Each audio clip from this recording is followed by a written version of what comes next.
tournament stages, when they pick out the Harith, that means they're probably going to have, they already picked out basically all their silence, right? You know, the glue on the one side, the Zippix with Harith on the other side, and usually when you have the kind of fighter going to the silence, we've seen a hyper carry coming from Falcon. You know, the hyper carry is usually Granger. You know, yes, if you can pick Assassin, hyper carry, the Ling, the Hayabusa, but those are just too little room to wiggle for mistakes, you know? But Granger, on the other hand, you can take Granger and you can stay in the back and do a lot of damage.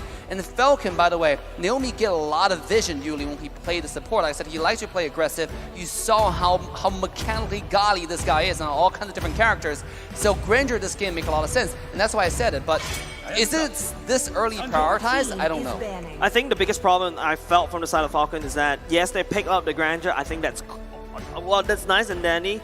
But what I would like to see is the real world manipulation. You know, the edge of that box is used to stun so that can land down the ultimates well. Because if you notice from the side of Falcon right now, they don't really have this Omega big AoE lockdown. Whereas for the side of, you know, a Incendio, right? They do have definitely the Benedetta will be bringing in the Petrify. There's also this massive slow field coming out from the Estes. There's also that slow coming out from that carry. Something also very interesting is that Falcon banned away the Hayabusa. I think it's more of a knee-jerk reaction. Farsa is super wide open for the side of Incendio to pick up right now. It's also open for Falcon to pick up, right? It can be a choice for them. They can go for something. Okay, they go for something a bit safer with Lilia, but this just gives Incendio the chance to pick up. Another new hero for Rosa. That's 31. This man's on a mission, man. 31. Incendio need a jungler unless the Benedetta was a flex towards the jungle. Oh, there you go. You can already see it. They're going to go for it again. They want to go for the dive. Up against the Granger, though. I actually really like the Granger matchup up against Leomord. Good kite, right? Yeah, yeah. And on top of that, Falcon, you know, I'm thinking at this point, if they want to go for this front-to-back composition, a roamer that can suit well, they're going to lack a lot of initiation. Valier. How about Chow? You know, Chow? Yeah, Chow is really good, right? Remember, Franco's still available on the table, and with the Leomord, they can easily lock him down for Granger to do free damage. Kufra will be really good as well. Will completely counterweight TNZ on the Leo, right, to make sure he doesn't dash away. And the Benedetta, obviously, and Naomi play a nasty, nasty Kufra. Speaking of that, he's gonna go with Lolita. I don't really like this Lolita pick. Same. I feel like the Kufra is a lot better. The bouncing ball is a lot easier to execute. But I also understand what Falcon needs, something to point and click stun, especially on the Leoma that's jumping all the way in. But I feel like this is arguably the best in slot for Falcon. But I think the Kufra is a lot better. The bouncing ball should be something that's a lot easier to handle. I don't know what to feel about this as we're going to go into potentially the final game of the day from the side of Falcon. I love the Lilia pick now, right? Because again, they have a very weak weak jungler here. They're gonna have to get a lot of mid control, and with the Lilia pick, that's exactly what they get.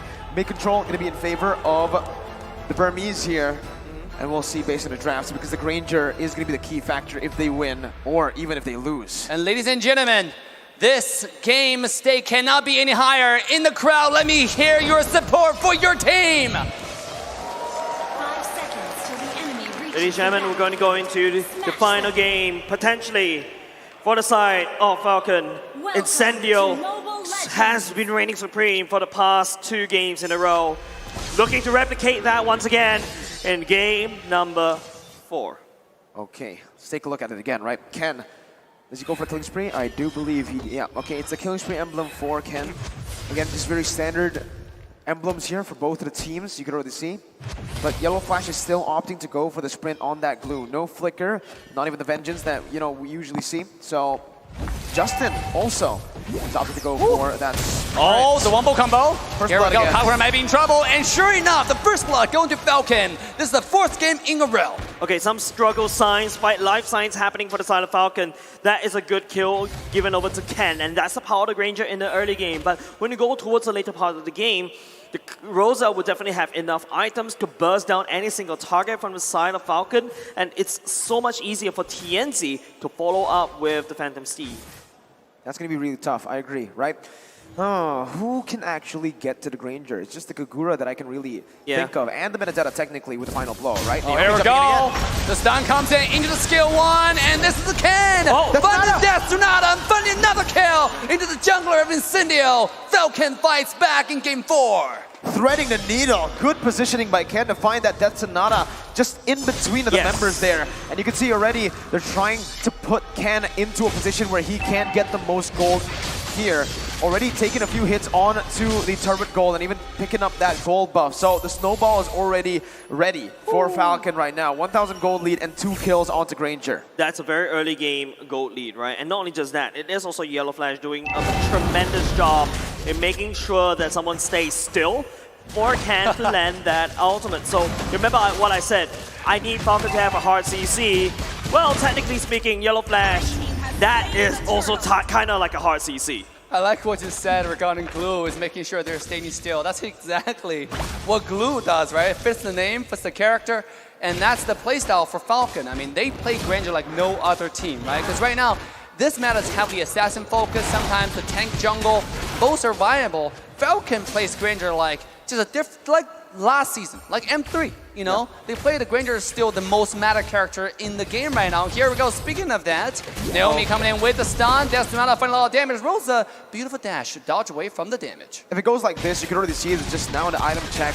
Ken is already building towards the Hunter Strike very early on. If he gets that down, that's a lot of damage early for Ken, and there's no one on Incendio that can really sustain or soak in that damage. Remember, the Hunter Strike will basically add into Ken's mobility, getting more of that Rhapsody and getting the Death Sonata down easier. Yep, and not only just that, Rosa is going for the late game route, There right? you go. Pulling 3 minutes. pulling out the clock, but it's going to be a emblem coming out just for show for now. Zipex goes for the mystery shop. You mentioned about Hunter Strike for Ken. I'm looking at the same for TNZ as well. Hunter Strike also killing spree, but here we go. Here we go, Phantom Steed just to get away. TNZ, can he make a Yellow Flash into an Nimblance Blast? It's not going to come back for now, but TNZ taking low. Ken is the target, but he will find a reverse kill. Allen surviving on 1 HP, not for long. Double kill to the side of Falcon. 4-0 start for Falcon, and Zipex 1v2. On the bottom side, Zipex with the ultimate. Finding a lot of damage. Sunshine, 1 HP. But thank you for the blessing of Moon Goddess. He will survive for now. It will go so bad if Apex 47 wasn't there. You can start to see this is the reason why the casting desk has been talking about Zipex carry. The key answer to a carry pick, and top side is already gone for Incendio. a key answer to a 2v1. Remember, that wasn't just the carry 1v1, because if it was, you could say goodbye to Sunshine. But with Apex 47 baiting out the ultimate 2 now, it's Falcon who have the resource advantage coming into the second turtle of the game. Here we go. TNZ looking for the ultimate anytime, but look at the Glue's position though, sneaking from behind.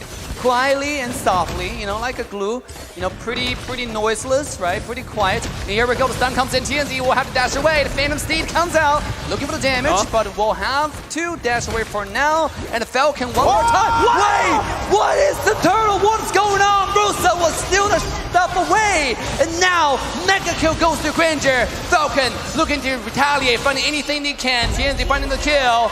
He will get the kill onto Naomi and equalize the fight, but at the same time, what a beautiful steal coming from Rosa. Hippity hoppity, you are my property. It's not only applying to TNC, it also applying to Rosa. What a crazy steal coming up from Incendio. Oh, that was, I don't know what, I guess that was stellar, right? Oh my goodness gracious, what a steal. TNZ though, he is still the Lord Slayer. Rosa stole that one earlier, but rank number 1 in the highest Lord secured in M4 is TNZ with his incredible retribution. Rosa might follow through in that stat department though. Yeah, one Lord for Rosa, but I mean, the biggest question is, among these 14, how many are stolen? Oh, here we go. Numenon's blast. TNZ found himself in trouble, but a flicker this time, and TNZ will have to dash away. With 1 HP, he's able to get to safety. What a beautiful mechanic, and a little bit of miscalculation from Naomi on the flicker. Uh-oh, misplays happening left and right. That's gonna definitely impact the confidence coming in. And you can see Falcon, I think if they were able to get the turtle and a few more kills on the board just now in that turtle fight, you would actually see Ken go for more damage instead of going for the brute force breastplate in the second item. Sure, it's still really good here. It gets some more defense, plus also that movement speed, but at this point with 4-0, let's see. I think he should have gone for more damage. I feel like this is not the final form for the side Incendio. If you notice, Apex 47 has been babysitting Sunshine most of the time at the bottom lane. Another thing to also note is that Rosa is picking up the clock. Rosa is gonna slowly scale with the clock's destiny as time goes by. Falcon, on the other hand, your time is a little bit short. Lane. Yes, there's a Zipix at the last game, but Tianzi, One more time, jumping in onto Naomi, who's taking very low, but here comes retaliation though. Numerous Blast will go wide for now. And now Zipix finding his way into the team fight. Damage is in. Ken looking for the Death Tsunada, connecting one, but not the other two. And now Falcon looking to get away as Alien makes his entrance to the team fight. Yellow Flash on himself, isolated by the entire team. And Falcon now making a move onto the turtle. All ultimates gone. My goodness, that was a brilliant fight with both teams disengaging. Falcon, though, will have a bit more pressure to play with around the turtle, starting it up first here. So Incendio needs to find a proper response. They need to be able to get that gap closer down towards Ken. If Ken is in that backline free hitting, it should be Falcon who wins. Yeah, here we go. Look at that. Ken pulling the turtle away. But Alien, look at this position, and Rosa on the side. They're looking to flank the backline at any time. This is double trouble we're talking about. Speaking of double trouble, here's TNZ coming in with the ultimate one more time. But yet, it's just a trade-off of skills. There's no casualty just yet, but Naomi's HP is worrisome. ultimates are coming back up online already. It's going to be Falcon Here we as go. well. Oh, but here we go. They need to come into this The fight. mask, and this is the full Falcon diving in. They find kill number one to Apex 47, who had nowhere to go. As Alien on the run, he will get away, but a turtle cannot, as Falcon will take this objective. Beautiful execution by Falcon, baiting out that Phantom Steed first, looking to go for a team fight there, but it's all just a bait to bait out the resources. Ken, with no resources available from Incendio to actually dive into the back line, can get that Death Sonata easy. And that's the thing about Falcon's composition here. Ken doesn't even need to be close to the fight. All he needs to do is pop the Death Sonata from afar, and he does enough damage to zone Incendio away. If he targets it perfectly, he might even be able to assassinate some targets. And now you can see, carry, sure, Corrosion Scythe and that Golden Staff, but when you're being outranged this much and you're out-sustained by a Herod that can just constantly be in your face while not taking damage, the carry really struggles. Not only just that, Brute Force Breastplate already built in before the side of this Granger. Need to prioritize on those defenses that here we result go. is the damage start to go down. One more time, TNZ jumping in. Naomi is a target. He will be taken down first. Yellow Flash. As now Incendio fighting back with Death the Guangzhou Death Tsunada connecting onto TNZ, who's taken down to one shred of health. Alien jumping in, but himself alone, and he will be quickly eliminated from the map. This is a 1v1 trade so far, and Falcon will move back to their side of the jungle. I take any EXP laner for my Roamer any day. Not that, Roamer's life don't matter, but your sacrifice is valiant.